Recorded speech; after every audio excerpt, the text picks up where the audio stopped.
All right, hello, ladies and gentlemen. So, in today's episode, we are talking about 2 quick tips to improve and upgrade your recovery. Now, this week, I've been doing a series of quick, short, mini episodes where I've been covering 2 tips a day on how you can upgrade various areas of training, and specifically various areas of training to help with your hiking. Now, today, what we're covering is the topic of recovery. Now, recovery is essentially your body's ability to recover and adapt in between your training sessions, both in between your training and also if you're doing multi-day hiking, in between your days of hiking. Now, the important thing around this is when we're coming into training and when we're coming into improving our fitness and our strength and getting our trail legs from hiking, we don't actually improve our fitness or prove our strength or get our trail legs when we're actually exercising, when we're walking, when we're hiking, when we're doing strength training. We improve our fitness, we improve our strength, we improve our resilience when we recover from those sessions, when the body's had time to consolidate the stress it's dealt with, to create adaptations and recover.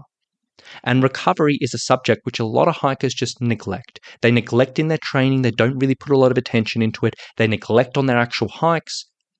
And it can be an area which you've just put a tiny bit of attention into, it can make a big difference. So today, I'm going to be talking through 2 very simple tips which can make a big difference here.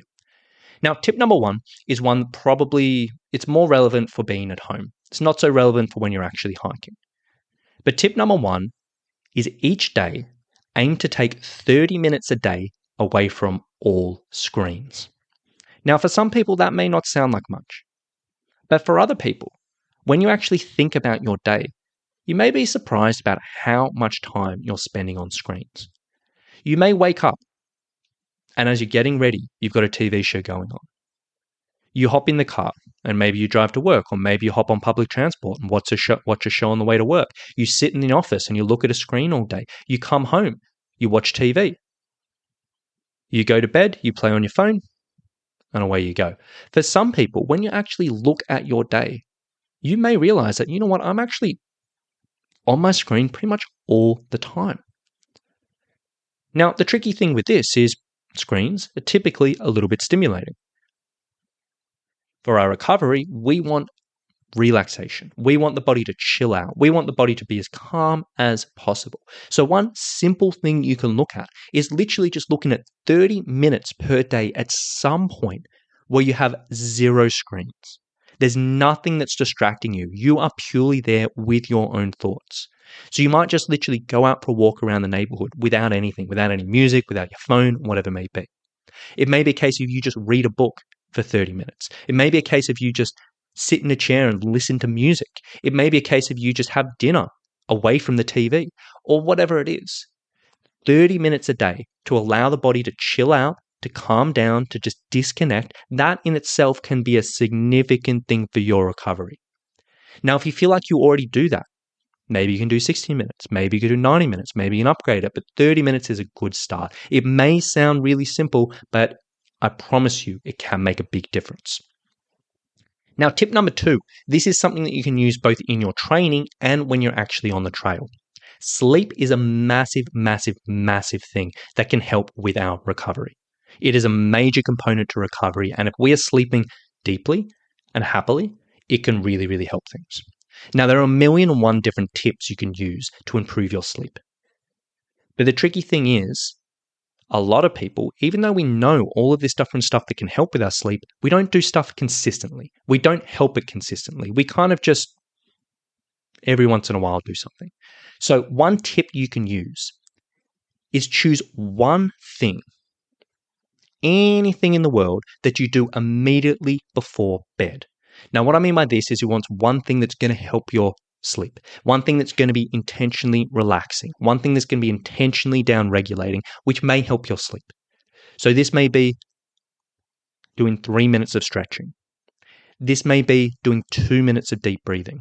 This may be doing 5 minutes of reading a book or 5 minutes of journaling or anything, or having some lavender oil or having a herbal tea or whatever it is. Choose one thing and start to apply that every single night. Because the beauty of this type of thing is if you apply it every night, not only is this one thing can often be a nice stress reliever and help promote sleep, but the more you do something, the more effective it gets. Because then the body starts to recognize this as, hey, this is sleep time. Every time I do this deep breathing, the body's like, hey, yeah, this is sleep time. And it gets better and better and better and better over time. And then what you can do is you can take this one simple thing and you can apply it when you're actually hiking. If you are hiking, you've got overnighters or multi-dayers, you can apply this in camp. Spend 5 minutes stretching, do your deep breathing, have your herbal tea, do your journaling or whatever it may be. And then again, that can help us when we're sort of wired and when you get to the end of the day hiking and you're tired, but your mind's like all flutter and this and that, or maybe not sleeping so well because there's noises or you're uncomfortable or whatever, this can really, really help. So 2 tips for you. Number 1, aim to set yourself 30 minutes a day of dedicated time away from a screen. If that doesn't sound like much to you, then maybe try 60 minutes or 90 minutes. Number 2, choose one thing you can do immediately before bed, which will help your sleep, and start to do it every single night. Get in that rhythm, get in that routine, and it will make a difference. Put those two things into action, and not only will it help you feel better through the week, it will de-stress you, but for your training over the long term, it will give you some really good benefits. So with that being said, last thing I want to say today is, as you've heard in the previous episodes, this week I am doing a big push for the Online Summit program, which is my online personal training service for hikers. I'm looking for hikers who want to get fit, strong, and resilient so they can get out and absolutely conquer any adventure they set their mind to. If you're a hiker who has a big trip in their sights and they want to be in the best possible position to go out and absolutely crush it, or if you're a hiker who struggles with foot or ankle or knee or shin or back or hip pain and you're sick of it getting in the way of your adventures, or if you're a hiker who's got a change of seasons coming around and it's coming out the other end of summer or it's coming out the other end of winter and you're like, you know what, now's the time to get fit so I can get out on the trails and enjoy myself again, I would love to chat with you.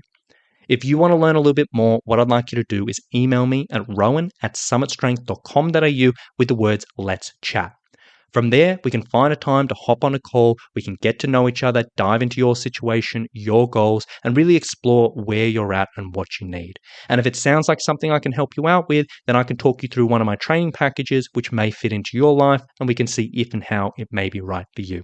So if you want to learn a little bit more, email me at rowan@summitstrength.com.au with the words, let's chat, and we can take it from there.